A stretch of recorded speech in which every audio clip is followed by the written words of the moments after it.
Welcome back to Bust Picks. It is episode 19. I'm your host, Dio Reynoso. I'm also here with your other host, Don. How we doing? Don, this is the second time we're recording this intro because the first time I froze up. It's been a weird week of sports. I get it.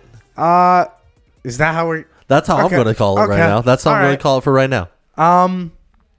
There's clearly an elephant in this room. Yep.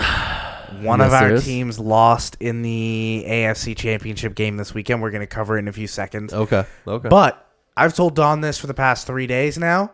We watched the game together. Yep. Got a little heated. Yeah. So, I'm going to let you all know. I'm going to give you the same option I gave Donovan. Gosh. I will be your friend or I will be your foe. That is your decision to make. I know. What is your decision? And I keep default. I just want you to be a person. All right. I just want you to be a person. That's foe. If you want me to be foe. That's fine. He did this. I know. That's okay. All right. That's okay. Let's move on to fact of the day. Give me a fact of the day. Fact of the day. Because we're going into a lot of all-star breaks. We're going into Pro Bowl games. This is the saddest part of the year. It can be. Well, I chose to look at it as the one big Pro Bowl style I like watching is the NHL. Yeah, it's good. Yeah, I enjoy it. I like the skills competition they do there. Yeah. And the fun one for me is looking at Wayne Gretzky's numbers when he was still in the league. Wayne Gretzky's numbers are like Wilt Chamberlain numbers, but we could actually see them. Like, it's crazy. It's crazy. Yeah. He'd be the highest point total NHL player ever if you just took away all the goals he scored. That's the number one known fact of Wayne Gretzky is he would still be leading if he just counted the assisted points. Just the assisted points. Which is insane. That's he'd be crazy. Leading by over 40 points. Yeah, and there's no one like even close to him, really, right? Like, no, the only Crosby is like kind of like like a couple hundred points away. Crosby's 16th right now in overall points. Jesus. Yeah, he's not close there. Up. Mario Lemieux got into the top 10 with a lot fewer games than everybody else. Yeah. So respect to him. And then you have Jagger, who's at he's at 1,921 total points. How many more years has he got on him? Oh no, he's retired. Well, then that's that, right? No one's going to catch his goal. Wayne Gretzky has 1,963 just total assists. That's crazy. And then he has another nearly 900 goals on top of that. That's insane. That guy was... Video game numbers. Never even got to see him play. For the great one. I want to go into the question of the day, which will lead into our first segment, the breakdown. Are the Chiefs already a dynasty? Can we call the Kansas City Chiefs a dynasty already? They have been three Super Bowls in 5 years. Yeah, 3 Super Bowls, 5 years. They've won 2. Yep. If they win this one, it's 3 wins in 5 years. Not even if he wins this one. If they the fact that they've made it, I think you have to give it to them. So my other question to you is, and the people, if you had to put a number on how many Super Bowls Patrick Mahomes walks away with at the end of his career, right now, based on how we've seen this career so far, what's the number? 4. My number's 5. Okay. My number's 5. I have 4 because he has the 2 right now. Kelsey only has another 2 years in him, I think, at this point. I mean, just due to age. Due to age and skill drop off. This year. Exactly. So I think... Same thing with Andy Reid. Like, we don't know really what could be happening. Yeah. And with the amount of money he demands on his contract moving forward for just the numbers he's put up so far, you can't bring in a lot of big skill players around him anymore. He demands too much of your cap room. He actually doesn't. He only commands like $40 million. He's one of the lowest paid quarterbacks in the league. No, but if Andy Reid's gone, okay, Kelsey's gone. Okay, that frees up so much cap room. That frees up a lot of cap space. $25 million. But that's the core of that team. Sure, yeah, but like you're gonna have to bring in a lot of people to replace those two. Maybe to replace Kelsey's production. Maybe you can go get Kyle Pitts for like a 4th round pick, and then he'll be on your team, and all of a sudden... The thing is, Patrick Mahomes made Rashid Rice, a wide receiver from SMU that you didn't know existed, turn into a Pro Bowl-esque player. Like, he's going to continuously do this. We saw Tom Brady do this for years. We saw Aaron Rodgers turn these wide receivers into star players for years to come. No, that's what a great quarterback does, is they could elevate the players around them. I was buying Austin Collie jerseys. Like... Great quarterbacks do this. Like, they do, but I think you always see a production drop off when your best player that you have that mind mesh with leaves. Like Rodgers had a drop off when Jordy was gone. So you think Tyreek Hill is better than Travis Kelce. I think Tyreek Hill is better, but it's the second big threat on that offense. Tyreek Hill is great. He's better than Rashee Rice. Yeah, for sure. So I think, but that was the biggest, is you don't have the same caliber of player replacing. So now you're trying to bring in Rashee Rice to replace Tyreek Hill, which you're going to need another number 2 to step up to be that. And then in a year or two, you're going to have to bring in another guy to step up and replace Kelce. That's a lot of rotation to find those generational talents. I disagree. I think finding weapons, especially in today's NFL, is not a problem. I mean, it's been a problem for the Chiefs. Yeah, Tony, Juju. Yeah, they made bad picks. That's 100% exactly. true. Sky Moore was a bust of a pick when you could have Clyde Edwards-Helaire. Bad pick, but they were able to go get 3.5, 4 years ago though. Isaiah Pacheco. They've been able to get a Rashee Rice. They've been able to stock up, and it only takes 1 year for them to be like, all right, we'll spend a first-round draft pick on a wide receiver this year, and they walk away with a Malik Neighbors, and then they're like, oh, okay, well, Patrick Mahomes as a Jamar Chase for the next 5 years. Like, that's all it takes. I think that there's too big of shoes to fill with Kelce and Hill gone. So you think 4 Super Bowls? I think 4. He'll get another 2 because eventually something will click. Something's going to click. Yeah. I'm not trying to argue that. Okay. Something will click. I think it's just going to be a long time in between that. Okay. Let's go into the breakdown. We're going to break down last week's games. We're going to start with the Lions and the 49ers. Okay. We'll start there. The Lions. Crazy game. Is Dan Campbell at fault? Because I feel like no. That's for the 2 fourth down calls. Not at all. Multiple fourth. Like there was multiple coaching scenarios there where I'm like, man, when Ben Johnson leaves this team, you guys might be donezo. Well, okay. So if you look at how the analytics play out to the decisions he's made, analytics nerds love him. Analytics nerds love him. They call him Danalytics, actually. But if you look at ESPN's analytics that they've made public, the choices he made actually had a higher percentage chance for a win outcome than if he didn't go for it on those 2 fourth downs. That's nerd ball right there. It is because he had when he went for the 4th and 2 on the 28 instead of kicking the field goal in the third quarter. Yeah, they had a 90.3% chance of winning if they kicked the field goal. A 90.5% chance if they went for it on 4th down. Here's where it was a coin toss decision. Basically, here's where I'm at. If you're gonna be a 4th down guy, be a 4th down guy. Yeah. Going into the second half, they decided to kick a field goal when it was 4th and 2 in goal. Yes. That's when you go for it. That's the dagger in the throat. You decided to not do that. Because even if you don't get it, you're putting the offense on the 1 yard line and making them go 99 yards to score. And then I think there's like 30 seconds left. They would have just ran up the clock. But still, the fact that the Lions were there, and it was the most Lions thing. That's why I put money line bet on the 49ers to cover and win that. And that was insane. Loved it. I'm not mad at the Lions though. Like they have a great core. They'll be fine. I love what Dan Campbell said in the press conference where he was like, it doesn't mean we're going to get here. And that's 100% true. That's like, yes. The fact that he's like, hey, there's a chance we're not back here. This things change, you know? Ben Johnson did end up coming back, but like, it doesn't mean everyone's running at the same level. It doesn't mean injuries don't happen because they got the injury bug did not bite them this year. Yeah, very fortunate. They got away with some stuff. Very, very fortunate there. It's hard to survive that 2 years in a row. It's hard. We saw cultures break up just because of redundancies and over with the Philadelphia Eagles. What's stopping teams like the Detroit Lions hitting that same wall? I think Lions have another 2 years of a good shot at this. Mm-hmm. Like they got to pay Jared Goff soon too. They got to pay Goff soon, but I like the fact that Goff is a good quarterback, but he's not a top tier caliber irreplaceable.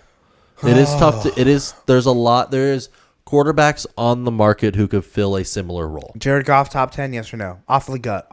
No, I don't think so. I agree, but like he's there. Like he's top 15. He's kissing it. Oh, for sure. Yeah, he's floating there. But I think it's a role that 3 years ago Teddy Bridgewater could have ran.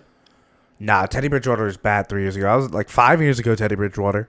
Yeah, that's fine. Yeah, I'd be fine with that. Like Tyrod Taylor. No. He could have been. Tyrod Taylor was okay in the system. That's so disrespectful. No, Tyrod Taylor has never been as good as Jared Goff is right now. No, as Jared Goff is right now, but I'm saying he could fit into the system. I think the system is very quarterback friendly in a lot of ways. Brock Purdy would fit. Would fit in the system. Who played out of his mind? Well, I'm trying to think of quarterback you could go get on the cheap. That's what I'm trying to think of. Is lower tier like Jacoby Brissett. There is no such thing as cheap quarterbacks anymore. No, but Jacoby Brissett. Jacoby Brissett is a backup. Like these are backup quarterbacks. But he can go win 7 games in that offense.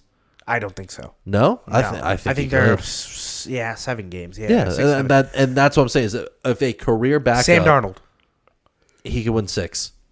You think Jacoby Brissett's better than Sam Darnold? I do. Yeah, I think so. I think it's the dual threat ability. That and then Brissett doesn't care. Like if he throws a pick, he's just going to go back there and keep trying. Yeah. Like Darnold, I feel will get in his head. Any other things about the 49ers you want to talk about?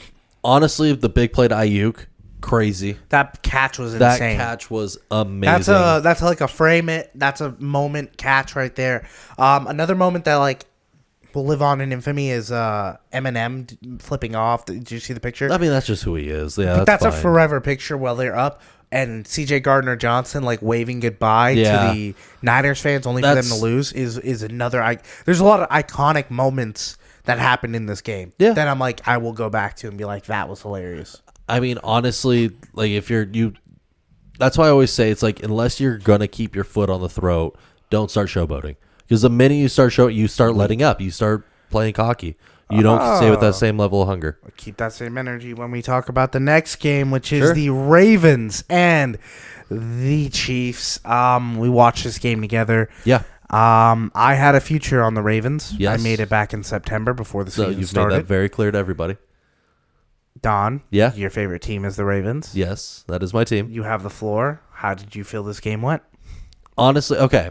I'll get the big statement out of the way. The Ravens in the second half finally showed up. First half we're not hanging around, and they could have played a much better game from a play calling standpoint. I 100% will agree with that. That's all I wanted. We did not run the ball, I think, enough. That's all I wanted to hear. And we needed to do that. You're right. Yeah. You're right. Right? No, obviously not.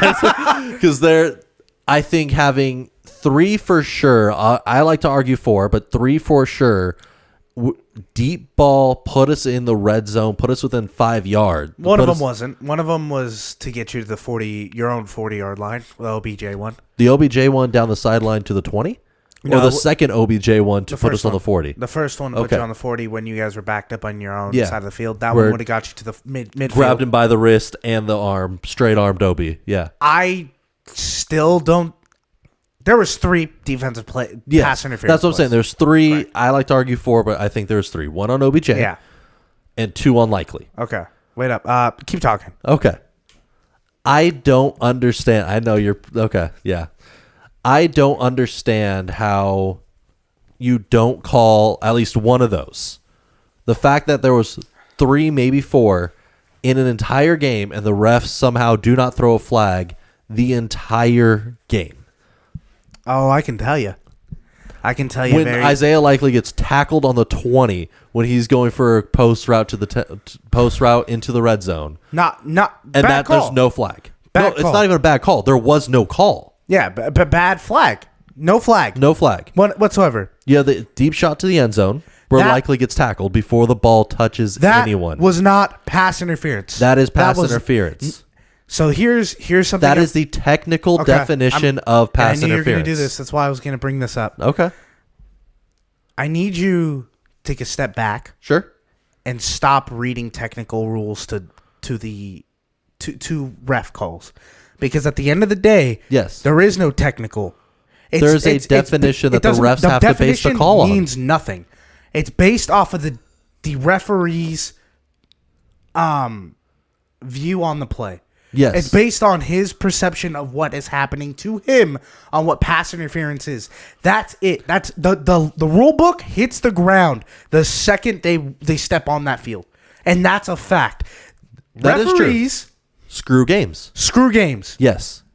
That's it is like the wind in the sky and the turf on the field. It is part of the game. Referees mess around. Now, 60 yards of scrimmage. For sure. Like, there shouldn't have been 60 or 70 penalty yards that the Ravens had that the Chiefs didn't.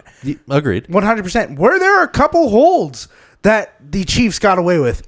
I wasn't even going to get into those. I will. Yeah, because there was a couple face masks and a couple holds that they got away with. Masks. Or hands to the face. Hands to the face. Now, have you seen the Ravens breakdown of Chris Jones? That's why I was not getting into any of those. All right, yeah. I was focusing pass interference. Chiefs fans put up 6 videos of Chris Jones getting held a couple times. And I had said it during the game. I was like, that's why I wasn't trying to call any holding, because like that happens on both sides. Correct. The refs, I think, that side, sure. That was the pass interference calls. I agree. And then the Kelsey instigating.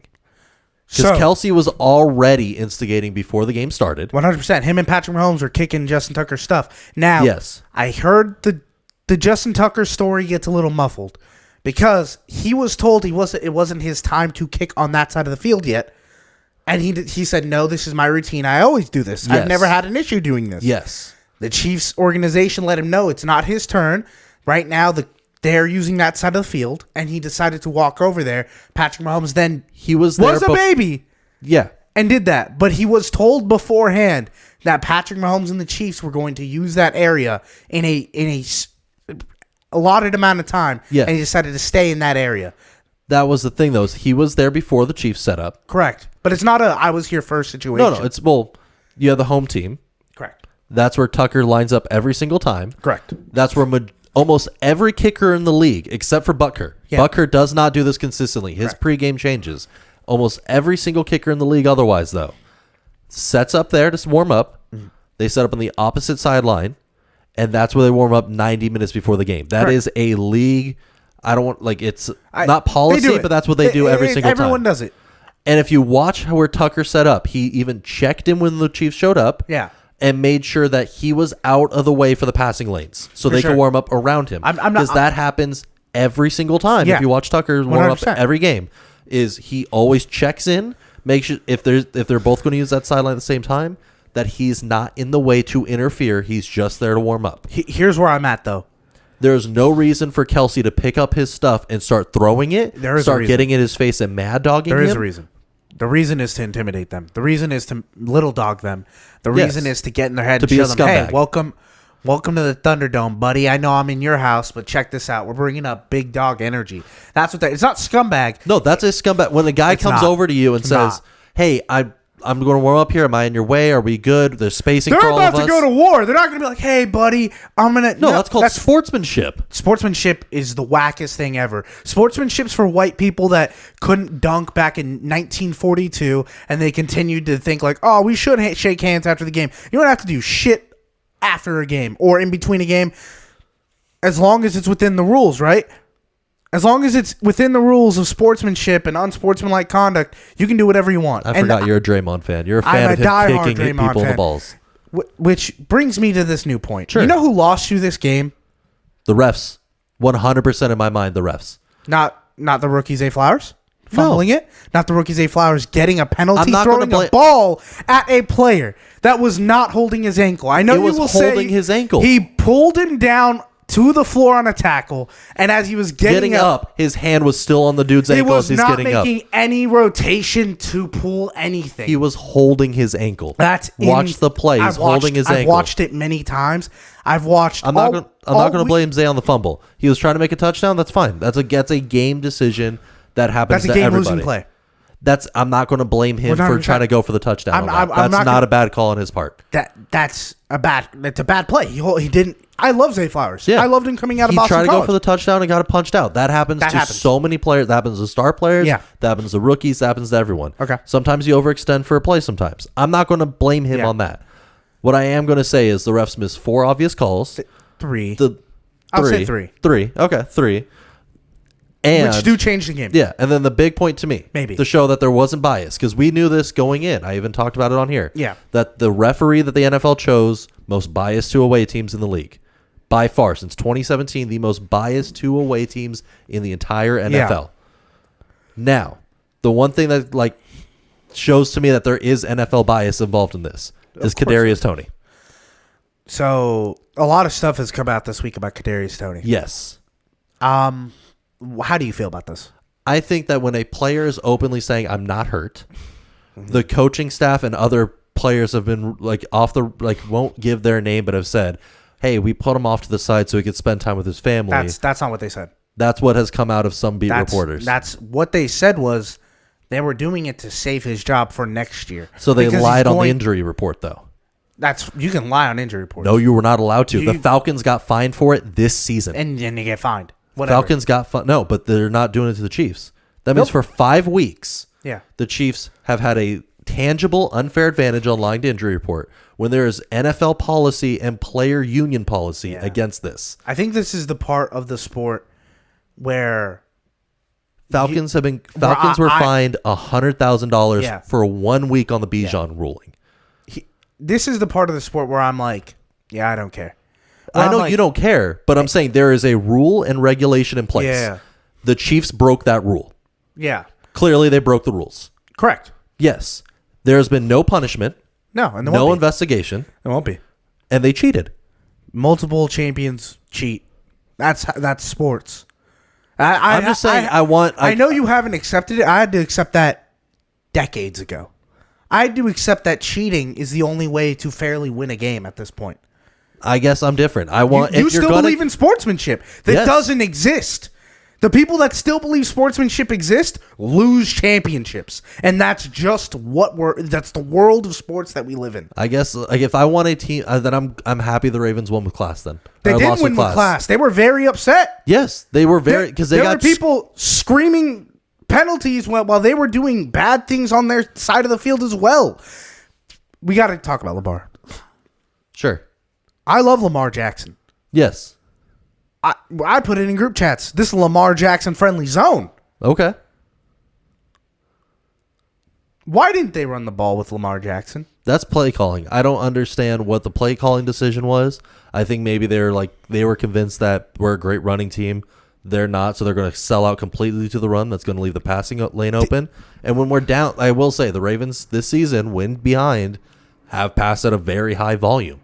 That's the thing, is we just aren't normally behind this season, so we are able to dominate on the ground. Our best running back was Gus Edwards, who's not an explosive back. He's a great power back. I don't know if we're going to trust Justice Hill or just picked up Dalvin Cook. Here's the thing, Justice Hill and Gus Edwards have been the running backs this whole time. Yes, but when when you're winning games, those guys seem to be good enough. Yeah, because it's more about ball security. It's not about the home run play. Well, the thing was, on offense, looked like all you guys were trying to do was hit a home run play. Yeah. And it was like, hey, guys, that's not what this offense is. We're going to pick you apart.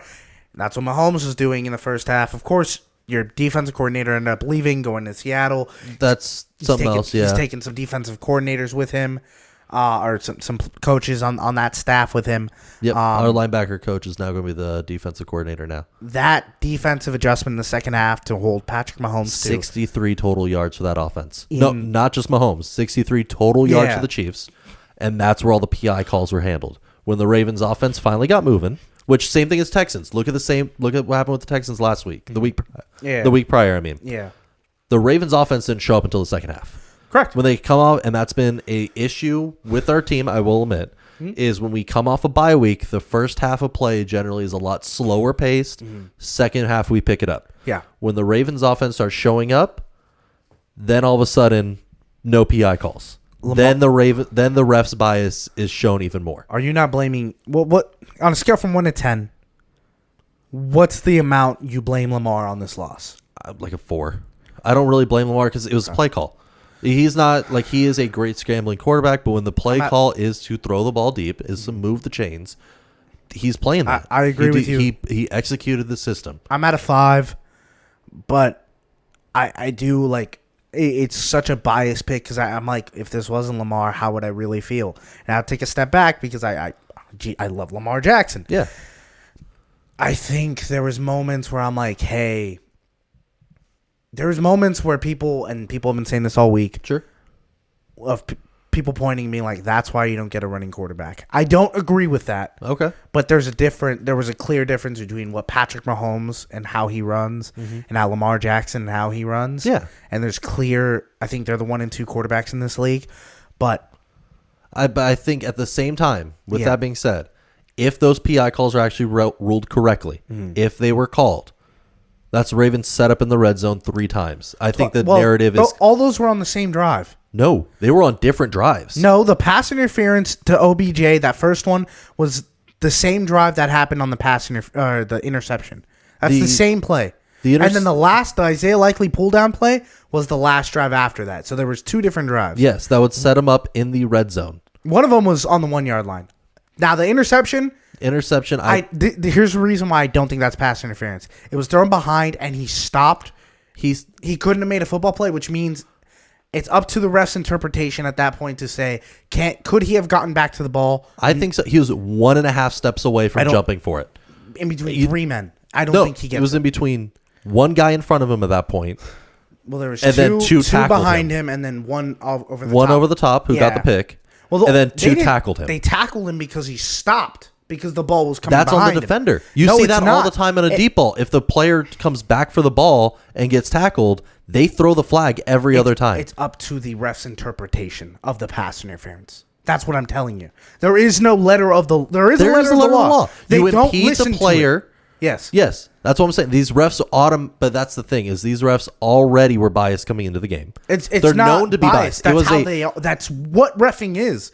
I've talked to many people about this damn reffing while the game was happening. Yeah. And I hate that there's so many refs in the NFL, and it's been an issue for seasons now. Correct. It's almost like we shouldn't be surprised at this point.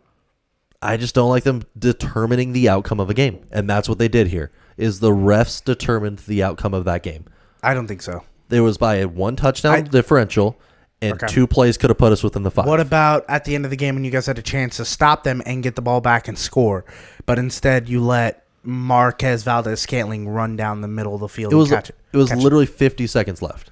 You had the ability to get the ball back, and with like 47 seconds left on the clock. Yeah, but we had 2 shots to get us within the 5-yard line. I understand that, but games don't boil down to that. It does when there's multiple chances to score, just like you had multiple chances on the pass interference, but you had multiple chances that got shot by your own team. I think at the end of this day, was refereeing bad? Was reffing bad? Yes. Was it definitely leaned to one side of the team? For sure. And I think that plus the NFL not following its own regulations and rules off the field with the Chiefs in any way, it leads me to think that the refs, like the NFL, wanted the Chiefs in. So that's 100% my opinion right now. So you think you're on full NFL scripted? I think this game is. I'm not saying the entire league. I think this game was. Interesting.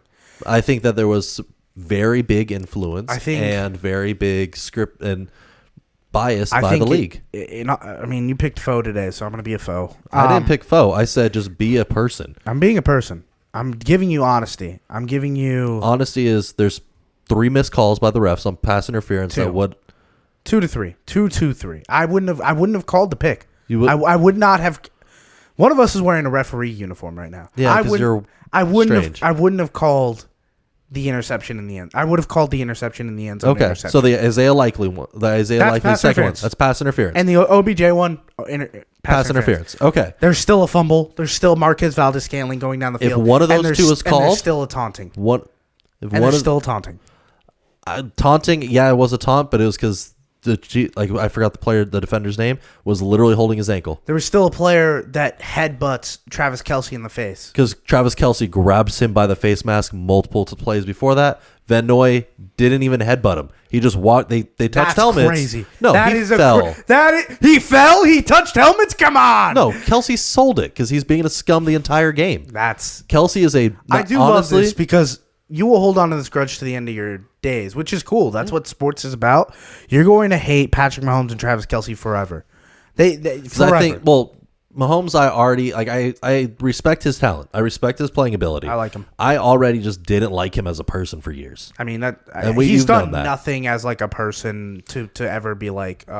His family may have, but like him until like kicking over like some kicking goals or something like that is like the first time we've ever seen him do anything kind of. No, he's been a whiny girl since like he is the biggest whiner on the field. He hasn't complained once about his wide receivers, and his wide receivers, as you've said, are awful. And he has not come out and been like, as other quarterbacks have said. No, on the field he's complained. On the field, he's complained. Everyone complains on the field. Yeah. Everyone complains on the field. Do you want people to be robots? That's not fun. The reason we like Lamar is because he's not a robot. The reason we like these players is because they're allowed to be themselves and show a little emotion, and they're not in the 1962 where they're like, you have to follow everything the coach says or else you're cut off the team. Sorry, but those Bill Belichick coach teams are dead for a reason. That's not the way the league is headed. That's not the way sports should be used. The way sports should be used is for emotion, is for moments, and Patrick Mahomes delivers on every single moment every time you need him to. See, I disagree. I think that that's why he's going to the third Super Bowl. Sure. Well, the league picked him. I think the league picked him. And I think that's a lazy and childish excuse for a team that didn't show up and definitely got a little ref bump, but still had the opportunity to win that game. Yeah, they had an opportunity. Multiple opportunities that were taken away. No, they scrounged it themselves. Fumble, taunting, couldn't stop Marquez Valdez-Scantling, a self-proclaimed, you said, bum of a wide receiver. I think that the referees played too big of a role in this game. Okay. Put it in the Chiefs' favor. The NFL's not persecuting anything on the Chiefs for the clear and blatant rule breaking that they've admitted to doing. That's so funny that you're like scrambling for anything. That How is it scrambling? Kadarius Toney broke the law, and you're like, all right. Toney didn't break the law. Andy Reid did. Yeah, Andy Reid broke the rules. Yeah, I mean, what do you want? All right, they're not allowed to go to the Super Bowl because they didn't want their bad receiver to play a football game. Yeah. Okay. I think so. I think that if you're going to treat everyone else fair, if you're going to find the Atlanta Falcons, they've never done that. They fined the Falcons this season for that rule. They've never treated everyone fair. No, they haven't. I don't know how that hasn't rang in your head yet.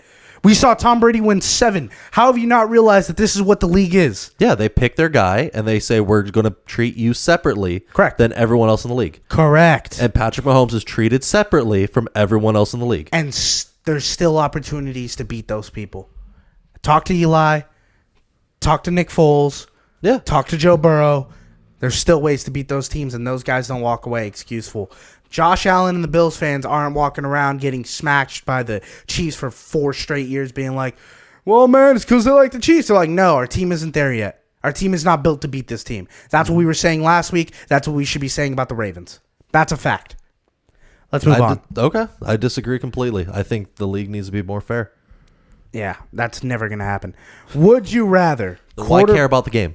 Then why care about the game? If you know it's already based and rigged for a specific team. It's not rigged. If there's biasy already giving a team... everything. That's what home field advantage is.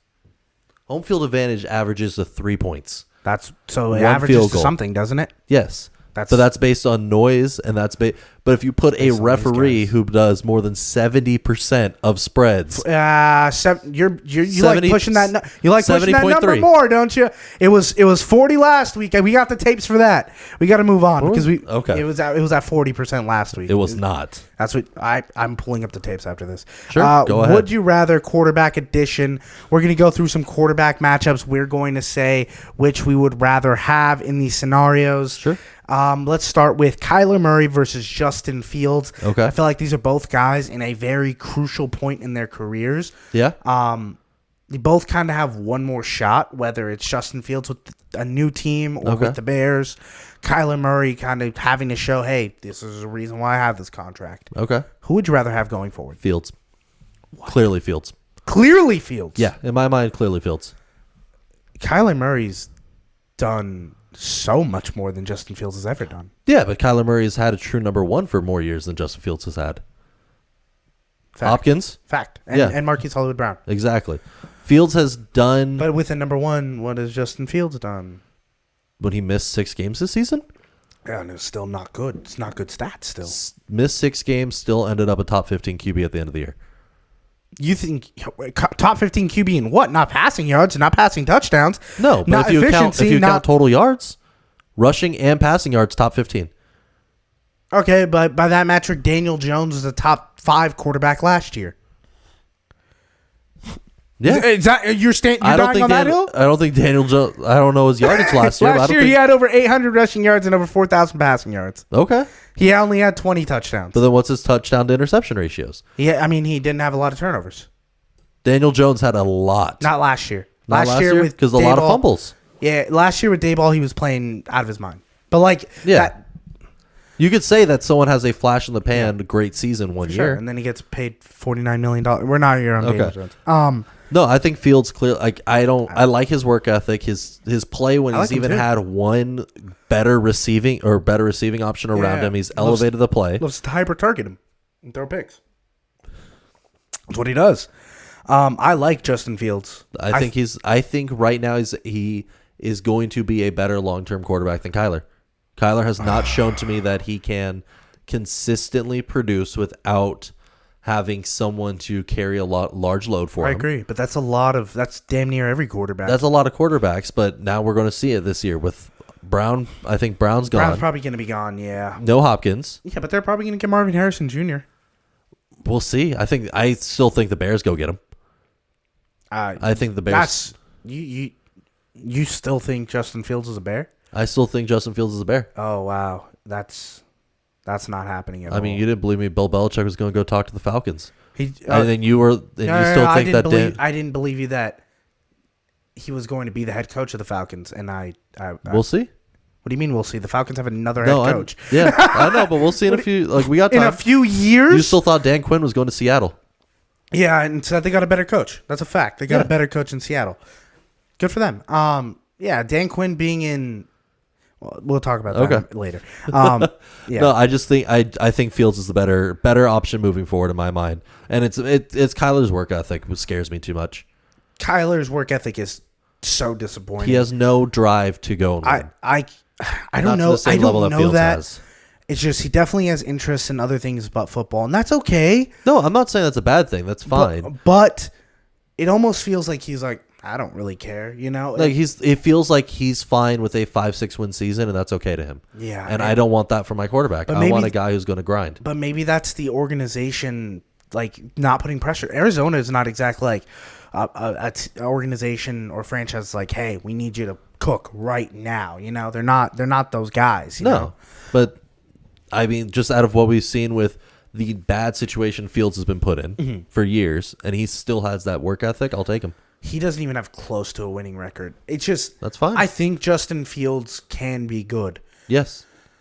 It's just not with Eberflus as the head coach is going to handicap him. Everything that I've seen stacked against him and everything that I've seen like built on him, there's just very few times where a story like this ends up positive. No, I don't think it ends up positive for either of them. But I'm saying if I had to take one, I'm taking Fields. Okay. I still go Kyler, but I absolutely see your logic. Yeah. Absolutely see it. Let's go to Baker Mayfield or Russell Wilson. Going forward. The same thing, Baker. Oh, Don, I so agree. Yeah, Baker but is... Doesn't it feel gross? No, not 2 years ago, you think you still say Baker? No, not 2 years ago. Okay. 2 years ago, he was playing through a hurt shoulder that no one was sure if he could get his throwing mechanic back. Yeah, that's true. And I think the big separator to me is because they'll put up similar stats. I think overall you put them in the same team, almost similar stat lines. Mm-hmm. Baker could rally a locker room. Russell Wilson at this point is a locker room pariah. Baker could fire a team up on his own.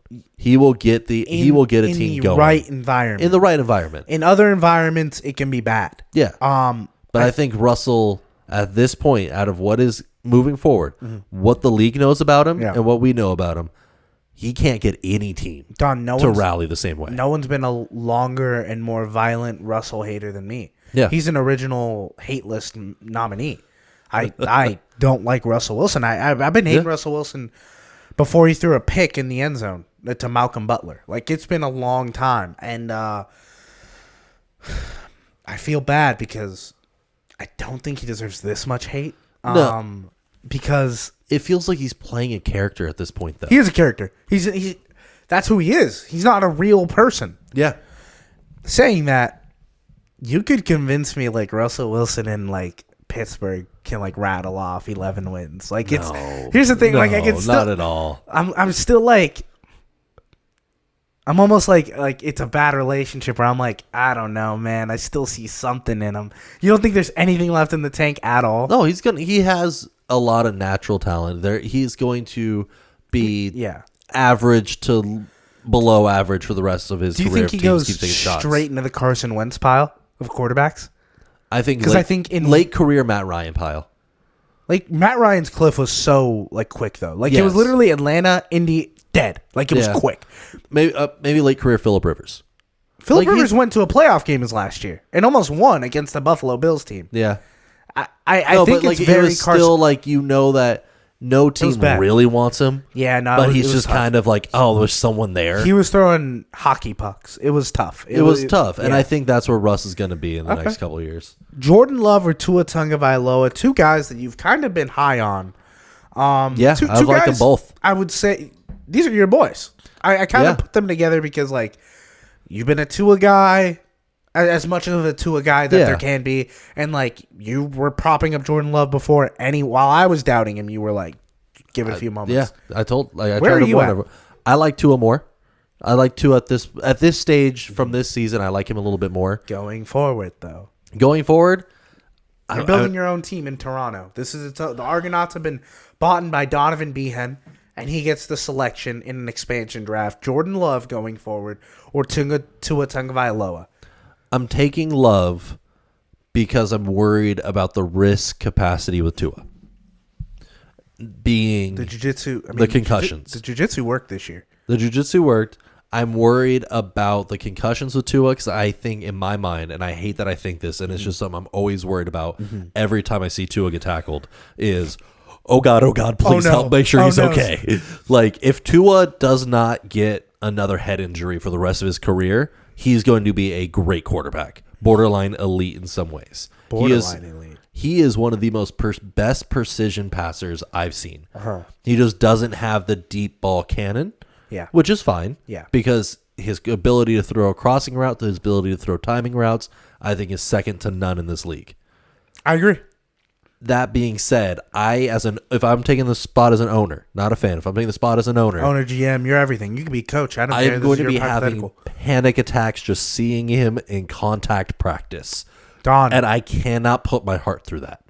Here's my dad told me something a long time ago. Sure. If someone's going to get hurt, they're going to get hurt. Yes. So might as well just play. No, I agree. But if I'm trying to mitigate risk based on being an owner and setting up my team for the best future, Jordan Love. I'm taking Jordan Love. I agree. Just based on the injury concern. And it's just based on my personal bias. Yeah. I don't think – I like Jaden Reed. I think Christian Watson's not great. I think he's going to turn to Robbie Anderson or Chosen Anderson very soon.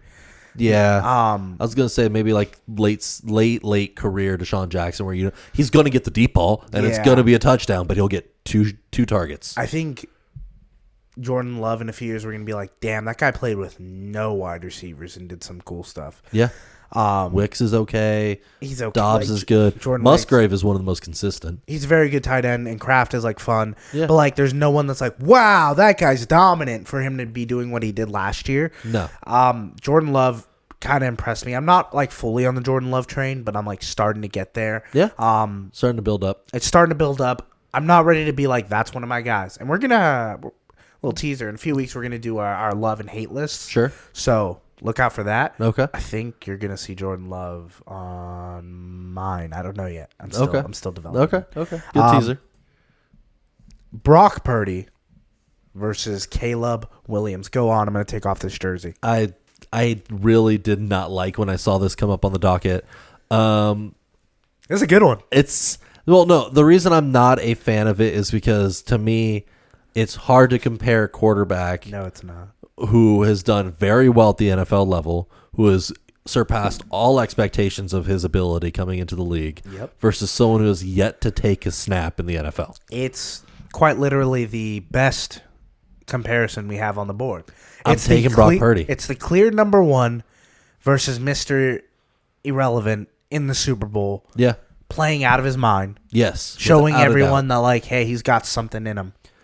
I know my answer is going to change in a few years on this, in my mind, because I love Caleb Williams. So then take the shot now. Wouldn't it be awesome in a few years you get to show people like, yeah, I said Caleb Williams is going to be better than Brock Purdy, who's probably going to be, for the next few years, a top 12 quarterback.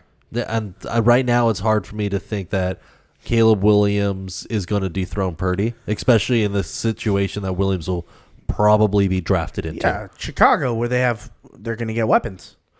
Chicago or whatever other team he ends up on. If it's New England, where it's toast. If it's New England, no. Without Belichick, It's toast. He's done. He's cooked. He's cooked. So I think even in the Commanders he's with cooked. Terry. That may be that would be a fun team. That'd be an interesting with Dotson, a guy you like. Oh, I might love be Dotson. on your love list. Dotson, I think, might has be on your guys. all the talent in the world. But no, in my mind, I have to go with Purdy right now until I see Williams produce something at this level. Look at me. I'm a USC fan. Yeah, love USC. Been a fan for a long time. There's no records to show that I haven't been. It's hanging right literally there. right there. Stanford. It's a Stanford jacket right there. Caleb Williams, it's a special talent. I've been watching film. Right now I'm doing a lot of wide receivers breakdowns, but I've been watching Brendan Rice, wide receiver from USC, and there's definitely plays that I'm like, this guy is amazing. This guy is so talented. How is he getting so open? Oh, it's because Caleb Williams is throwing him open. And why is Caleb Williams only have 5 turnovers in 2 years and over 60 touchdowns? And these stats are ridiculous. Yeah. And people watching like, this guy's messy. I watch it and I'm like, this guy is Kyler Murray-esque in terms of how he moves. Yes, in terms of his on-field playability. And his arm reminds me of Josh Allen. Yeah. His decision-making reminds me of Patrick Mahomes, Aaron Rodgers. But I really want to pick Caleb Williams here. And I am scared off based on too many comps. There's too many things. Everyone says he's this guy, he's this guy, he's this guy. Exactly. He might just be Caleb Williams. He might. Well, he's probably is just Caleb Williams. Yeah. But the fact that he is being built up to being the next Messiah, Andrew Luck, the next Trevor Lawrence. We're gonna talk about him next. The next Peyton Manning. This is day one, the best quarterback coming in. He will save your franchise. That is what a lot of he is being built up to be in a lot of ways. Can I tell you something? And very few quarterbacks live up to that. I think, and I don't want people to think this is like a diss on Caleb Williams. I think he's Dak Prescott before the injury. Yeah. I think remember when Dak was running around and scoring rushing touchdowns and slinging it and doing some cool stuff? I think that's what Caleb Williams is going to be. Sure. I think Caleb Williams is a Dak Prescott with a little more upside. That is a great quarterback. That is the best you can analyze coming out of the draft. Yeah, there's no world where you can get someone and be like, yeah, he's probably going to be the next Lamar. He's going to be the next Pat. That is lazy scouting. You don't want that. No, because you're setting him up for failure. 100%. If you're saying, you know what, give him 2 years and he'll be a top 20 career starter. Yeah. That is the best you could wish for this guy, and he probably will be that in my mind. I just saying that. I like Purdy right now. He is playing with an aggressiveness that I love. He is playing very, very strong, and it's hard for me to go against him. Sure, Brock Purdy has all the weapons, and his coach is really good, and his defense is amazing. But that adds there was moments in that game where you're like, there's no one open. Brock Purdy's running? Yeah. Donovan gave out a rushing prop for Brock Purdy, and he smashed it by 1,000? Yeah. That was a good line. Crazy line. I loved that pick. Good job, buddy. Let's move on to the last one. We talked about it a little bit. Dak Prescott, Trevor Lawrence. Who would you rather have? Dak. Lawrence. Don, I was ready to fight you because I really thought you were going to go Trevor Lawrence. No, I don't buy into the hype of Lawrence. Dak was able to put up a great season, compete for the MVP. He did. With only one clear passing option, and then a couple of guys that would have been number 3s on any other team. For sure. Now, caveat, Trevor Lawrence was a little banged up this year. He was banged up going down the stretch, which I think would have been better for him had he rested. Yeah. Personally. They should not have forced him out in the field with a sprained ankle. But he might have had a top 5 receiving combination on his team in terms of weapons. Yeah, and the fact that all of them were healthy for a couple games together, and he did not put up the over-the-top, clear number one, dominant, weak performances when they this should have been his MVP year. This should have been his. I'm in the NFL now. Even with the injury to his receivers, and because Kirk was out for a little bit, Ridley missed a game here and there, and Zay Jones missed a couple games, and Lawrence had a sprained ankle. Evan Ingram was playing though consistently. Etienne was playing. Tank Bigsby was playing. This should have been even with all the injuries. If you didn't want to go MVP over the whole year, correct. There should have been a 3 to 4 week span in there where you could have been. He's going to make a run for it. This team could make a deep run with this quarterback. There was never a moment, and we had one. And we've been doing this podcast pretty much the entire NFL season. Yep. There was moments where I was like, the Jaguars are not going to win this division, and I was 100% correct. Yeah. Did I think it was the Colts? For sure. I can't take that victory, but Trevor Lawrence might already be the second best quarterback in this division. Yeah, I think he is because there's something that just did not translate from college, which a lot of players don't. Yeah. A lot of players lose certain abilities you saw in college because, hey, NFL's faster, it's stronger. It's different. It's a grown man. It's a grown man versus guys coming out of high school. Now we're not saying he's bad though. No, I'm not trying to say he's bad at all. No, I think Dak has adjusted to the NFL play style a little bit better. He seems a little bit faster. He throws the ball a little bit harder, and he's able to go and win games from ahead, from behind. He's proven it, I think, more that he could win from any situation. All right, guys, let's move on to Bust of the Week. It's where we go through and we talk about the player that busted the hardest. Yes. Donnie.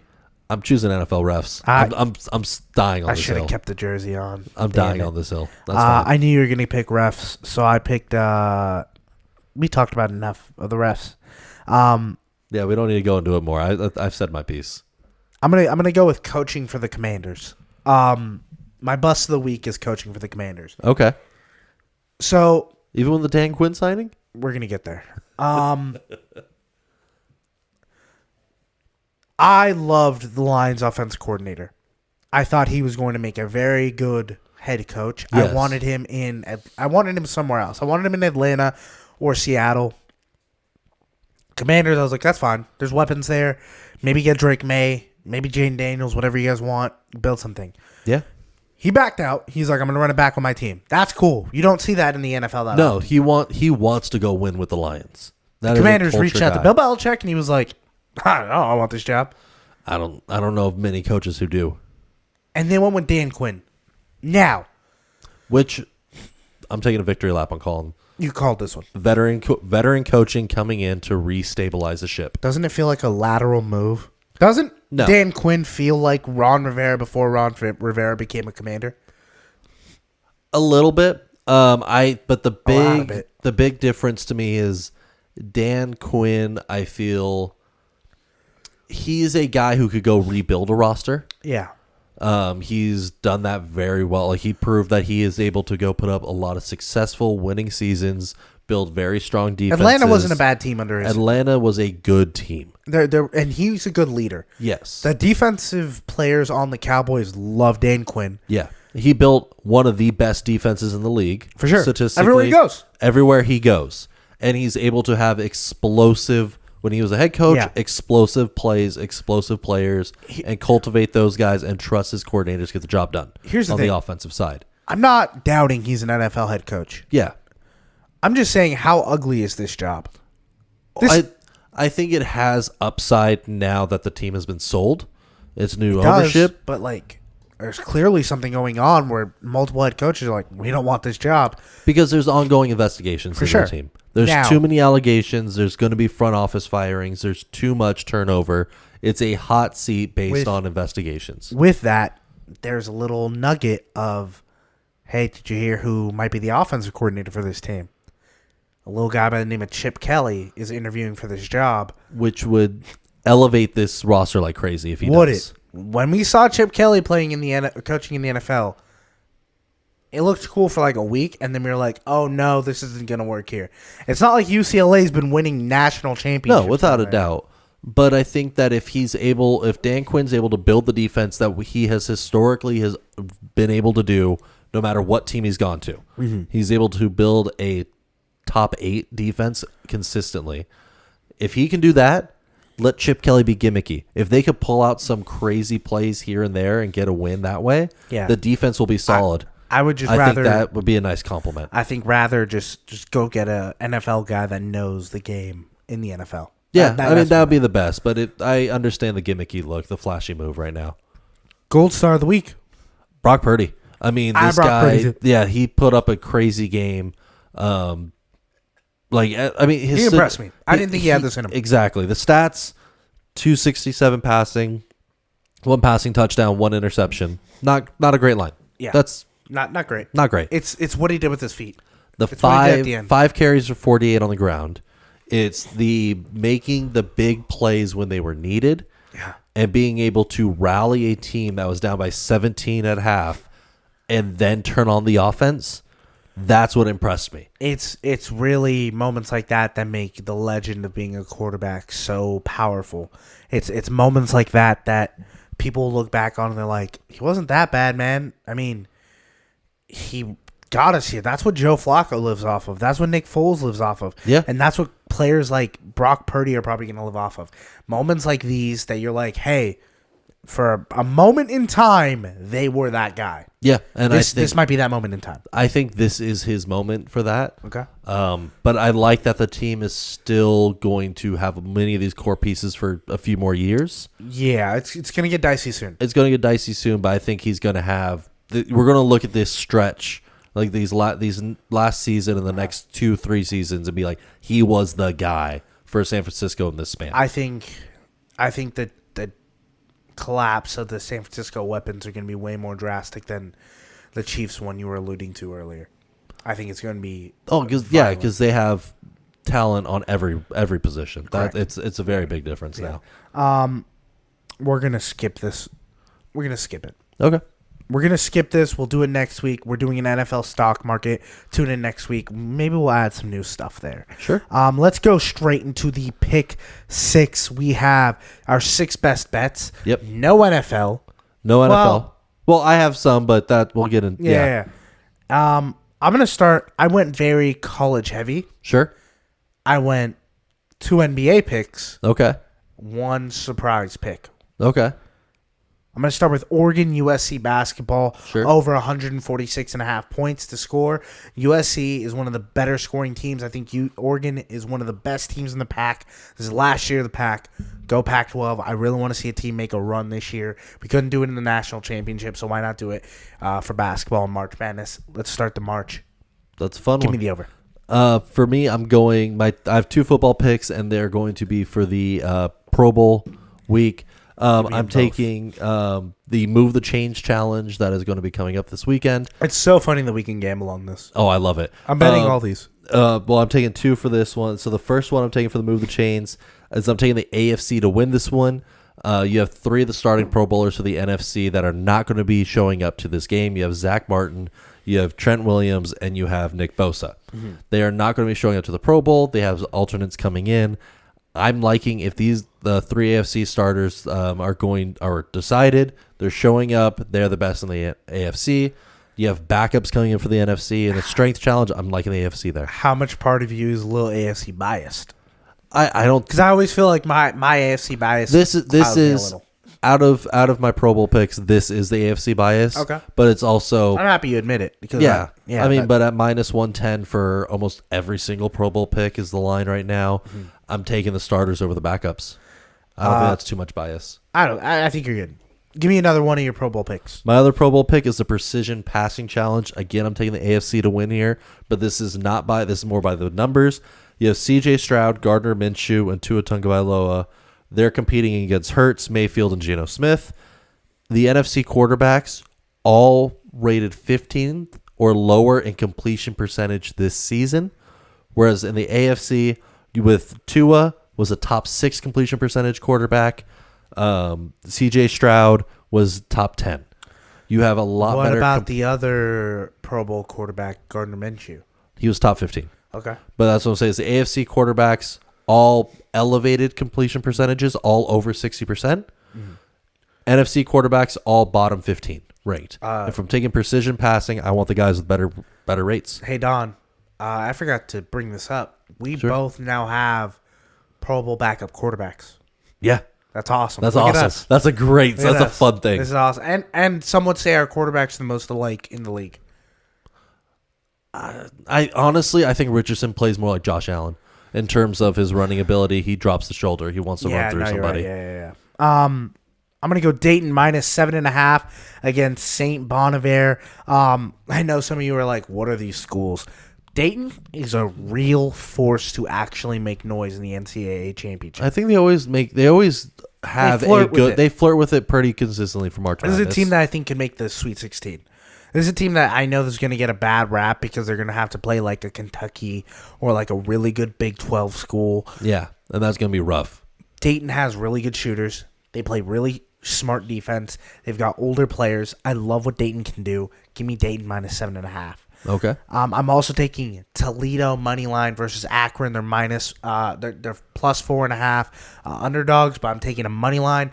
I think they have elite guard play that's going to keep them way over Akron. I know Akron's one of the best teams in the MAC, and I know no one cares about this division. I care about it because I started watching. That's where you find value, though. I started watching college basketball last week. It's the best sport. It really is the best sport. No one watches it because there's so much going on, but that's why you have to watch it. There's so much going on that it just... You know how you were like, I'm sour with the NFL because there's a chance it could be rigged. But no one's rigging these games. No one's watching them. There's too much. There's way too much, and I love it. It's sensory overload to the max. I love it. Goodness. Love every second of it. You sound like a child eating his first big bowl of sugary cereal. That's what I feel like. Dude, the first, not even March Madness, the weekend before when it's all the tournaments playing all at once, and you're like up at 5 a.m, you're just like setting up lineups, and your card has like 97 plays, and you're like, I can't wait to watch every second of basketball. You have 7 screens on, your brain's just fried at the end of the day, and you're like, I can't wait to do it again tomorrow. It's the best. That's awesome. That's overwhelming to think about at the moment. I'm not in that mindset yet. Oh, we're getting there. We're getting there, I know, but I need to mentally start ramping up. Yeah. For my other one, I'm taking the NHL All-Star Games. Betting on the fastest skater, you have to go Connor McDavid. He has been clocked consistently as being the best skater in the NHL. His breakaway speed has been the best in the league so far this season, as he consistently normally is. And I don't like going chalk too often, so a backup pick for those of you guys who, if you want to take a long shot odds. McCarr, plus 1,400 on this. I'd like him as my long shot guy for this fastest competition. I like it. Did pretty well last year until he wiped out on the ice. McDavid wasn't in the competition, so that did play some influence, but he is a very fast defenseman, pretty consistent on the skates, and I do like him as my long shot guy here. I like it. I'm moving to the NBA. Sure. I'm going Pacers plus 2.5 versus the Kings. I know the Kings are kind of getting on fire, but Pascal Siakam, Tyrese Haliburton. Yeah. That's all I got to say. I think the Pacers can win a playoff series. I think they can. And I think this might be too early for this take. I'm not officially saying it. I think they can get to the Eastern Conference Championship. But I didn't say that yet. Not yet, but I think in a couple years they will be. No, I'm saying this year. Oh, yeah, I think they can do it this year. You got a pick? Yeah. So back with the NHL, I'm taking the hardest shot competition. I'm taking David Pastrnak at plus 500. Feels like a great value here. He's been clocked just 1 mile per hour slower than the two favorites right now heading into this one. He's at 94 and change miles an hour. The two favorites are coming in at 95 and change. For this competition, are they just running to the speed gun? They are slap shotting as hard as they can to the speed gun. That's so cool. Past winners have clocked over 100 miles an hour on their shot. I think Pastrnak here, he's a big muscle meathead dude. Love it. And all the compliment for that. That's what you need out of his style of play. And I think that he's long enough odds where he could upset very easily. I have the Timberwolves versus the Magic over 213. Okay. As of right now, there is no specific injury designation from either side of the team. Average NBA over-unders, 230. Yeah. Why is it at 213? What is happening?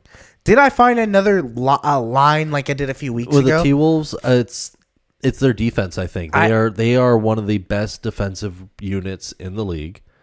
So I think But the Magic score the Magic lot. do. Well, because they have no defense. But they're for the most part. Franz Wagner. Like, they have Paulo Banchero, who's averaging 23 points a game. Yep. Anthony Edwards, 25. Right now, it's at 212. Like, I said this a few weeks ago with I forgot. They were playing New Orleans. I gave a really good bet a few weeks ago, and it was OKC to beat New Orleans money line. Yes. Plus money. This feels like a hammer, everything on it. I think this is Vegas betting that the T-Wolves defense is suffocating. Mm-hmm. But I think if they're able to score, the Magic are going to keep shooting. 213 is not much. That's not a lot. That's what I'm saying. Even if it's a blowout, that's almost better for you. Yeah. No, I'm not mad at that one. Do you have another one? Yes, I'm taking my last one for the NHL. The overall skills winner, what they're doing is everyone is competing in the skills competition. They get points overall to a total score. Mm-hmm. And I'm taking Cale Makar to overall win the points totals here. Mm-hmm. He is a more long shot guy for this, but I think he's one of the more consistent players who is going to be competing in the skills competition. He's a fast skater. But also is able to shoot pretty hard. He fills a lot of, like, the obstacle course in this may be his weakest out of the 5 competitions here. Yeah. But that being said, if he's able to put up average points consistently across the board, he is going to be the stable force that guys are going to have to try to beat and excel in one competition. If he's able to take one of these, he's going to run away with this win. This is my wild card bet. Okay. Something I thought you'd give out a pick for. Sure. If I'm being 100% honest. Pebble Beach is happening this weekend. Yes. I picked the winner. Okay. It's the winner. We're both going to bet this. I don't care what you say. Sure. Scotty Scheffler plus 1,200. Scotty Scheffler is playing the best golf he's played in 1 year. Yeah, he's last season came alive for him. He's the 4th highest favorite, so he's not the number one guy. Pebble Beach. Scotty Scheffler, plus 1,200, lock it in. I like that because even if at the end of day one my nose just got stuffed, I could hear it too. Yeah. Even if at the end of day one he's leading, they're gonna cash you out. Oh, without a doubt. So 100 might be able to at the end of day one get you 320. That's not terrible. That's what I'm saying. No, I was thinking because I'm forgetting the exact line off the top of my head, but I saw some good plus odds on the winning margin for this one being within 2 strokes, and it was plus money, and I'm kind of liking that as well. Within 2 strokes, that's right now. Patrick Cantley is Thomas Detry, Colin Morikawa is. Those are all like favorites above Scotty Scheffler. I think Scotty Scheffler's got this. Colin's been consistent, that's why. But I like Scheffler. I like Scheffler a lot for this one. It wouldn't be shocking seeing him come in. He's played these courses very strong, very, very well. I got one more thing for us. I still have one more. Oh, go. NBA pick, moving away from the All-Star and Pro Bowl games. We have Denver Nuggets versus the Portland Trail Blazers. I'm taking them at over 223 here. I love that. Why is that line so low? It's because they're expecting Portland to just not be able to put up anything. So Denver's implied point totals on the season have averaged to about 117 per game. Mm-hmm. That's where their line is coming into this game, is 117.2. So there's not a whole lot of value on that side of the line. The Trailblazers, on the other hand, their implied total for the season has been 118 on average. Yeah. Coming into this game, their implied total is 106. There's a 12-point differential. They're thinking Portland drops down in this specific matchup. I think that if they want to keep up with the Nuggets have a very explosive offense. They don't have anyone to guard Jokic. They don't have anyone to guard those wings. Though. Exactly. So if the Nuggets are scoring, Portland will just have to keep up. That's what this game will turn into, is they will have to keep shooting to try to even have a semblance at a win here. I'm going to take it with you. It's a scary play. It feels scary. I'm trusting. Basically, in my mind, I think Denver scores over 120. And I think Portland's able to put up 110, 108. That's a bet. That's where my line sits right here. Yeah. I wouldn't be. I'm honestly looking at doubling this up, taking the over on the total game and then over on the Portland line. All right, done. I like it. I'm going to ride with you on that. Pray for the parlay. Yes. I have it. Sure. We're going to take Dayton money line against St. Bonavere. Yeah. I tease that. Creighton versus Butler. It's in Creighton. It's a rivalry game. They're minus 480 favorites, so that's our little thing. Yeah, that's a good anchor pick. Toledo money line against Akron. I told you I really like Toledo. Yeah. I've watched their guards play. I really like what they can do. I've watched Akron play. They don't shock me about how good they are. Plus 172. All those three together is plus 395. That's a good line. Near plus 400 odds. Yeah. Three teams. We're taking a lot of plus odds this week.